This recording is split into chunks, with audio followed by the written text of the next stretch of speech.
ketone levels twice a day, morning and night. Know your macros, go here and figure them out. Don't eat over the protein count, that is the max protein you can eat. You don't have to hit your fat numbers if you're not hungry, but make sure you're not keeping yourself from eating either. Your carbohydrate numbers are a suggestion, meaning you don't have to hit them, but definitely, don't go over them if you can help it.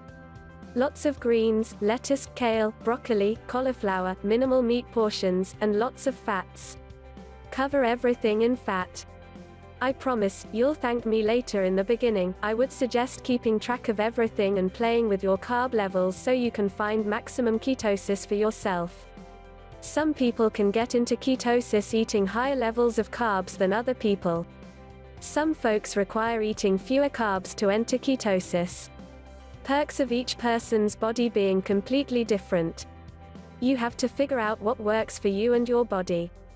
What causes ketosis to happen?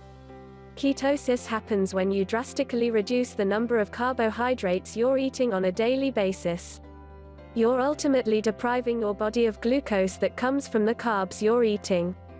The glucose from the carbs is what your body uses for fuel.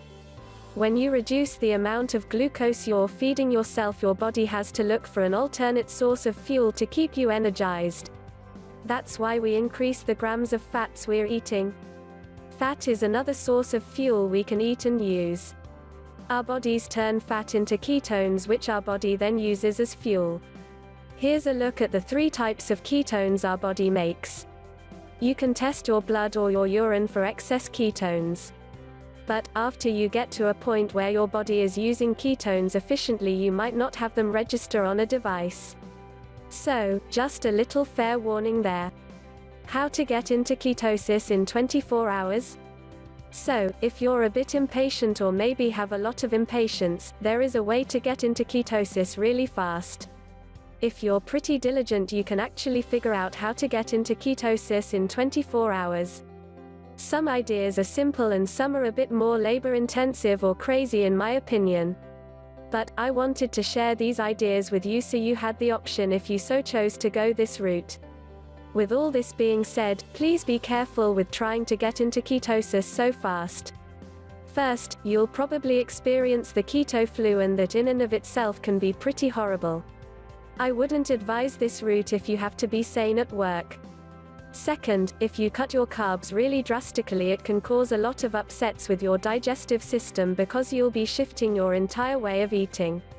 1. Focus on simple foods. A lot of people that are starting a keto diet take to the internet and find all these fancy food ideas, but don't really take into consideration how they're going to make them.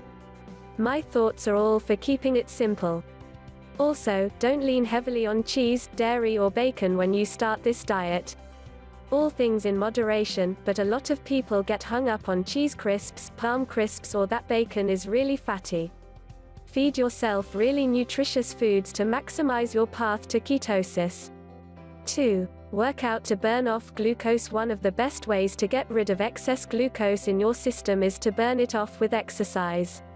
Get outside and do a really intense workout like one of these best HIIT workouts for women and really deplete your glycogen stores.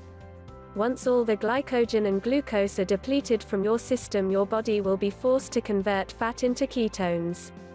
Now, I'm not saying do a 5-hour HIIT session either. You can do 15 minutes of a HIIT workout and be well on your way to getting into ketosis. 3. Drink plenty of water. You can't enter ketosis if you're severely dehydrated. So make sure you're drinking water. You're not eating carbs like you used to, so you're not storing water either. That means it's way easier for you to get